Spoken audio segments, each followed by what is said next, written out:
Senator from Mississippi. This is an incredibly special week for pro-life Americans. We have welcomed back a life-affirming administration with the second inauguration of President Donald Trump. Both chambers of Congress are united in our pursuit of common sense legislation to protect the most vulnerable Americans among us with a vote on the Born Alive Abortion Survivors Protection Act. And this Friday, we will join thousands of pro-life Americans who faithfully participate in the 52nd annual March for Life in our nation's capital.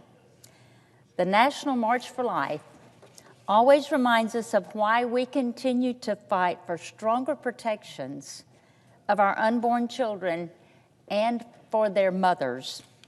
But thankfully, the march also serves as a bright reminder of the progress we've made as a movement. Now, thanks to efforts led by my fellow Mississippians in the governor's office, attorney general's office, and state legislature, we live in the Dobbs era. The entire process that brought us to this historical overturning of Roe v. Wade almost 3 years ago began with the introduction of a bill in the Mississippi State Legislature called the Gestational Age Act. My dear friend, Representative Becky Curry, is responsible for introducing this legislation, which turned out to be a catalyst for such great change in our nation. I would like to read into the record of resolution honoring her in this role in history that she plays.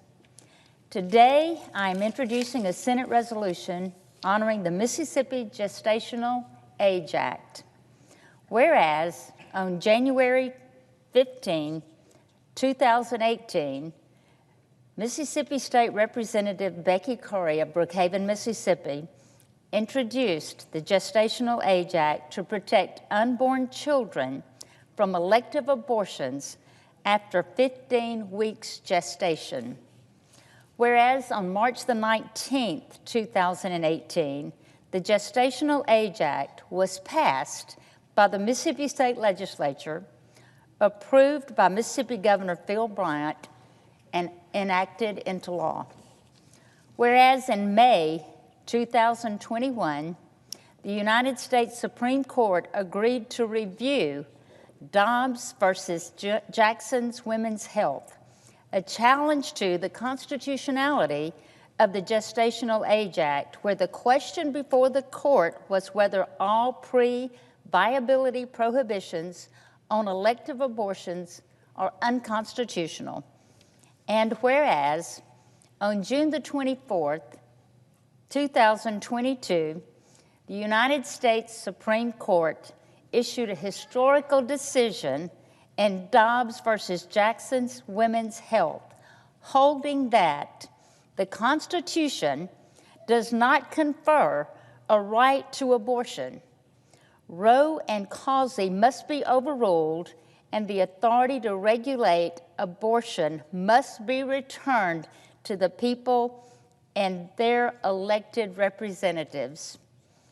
Now, therefore, be it resolved that the Senate expresses profound gratitude to Mississippi State Representative Becky Curry for introducing the catalyst that ultimately brought about the historical victory of overturning Roe v. Wade and Planned Parenthood v. Casey, and honors life-affirming states across the country that have enacted laws aimed to value and protect the inherent dignity of every mother and unborn child.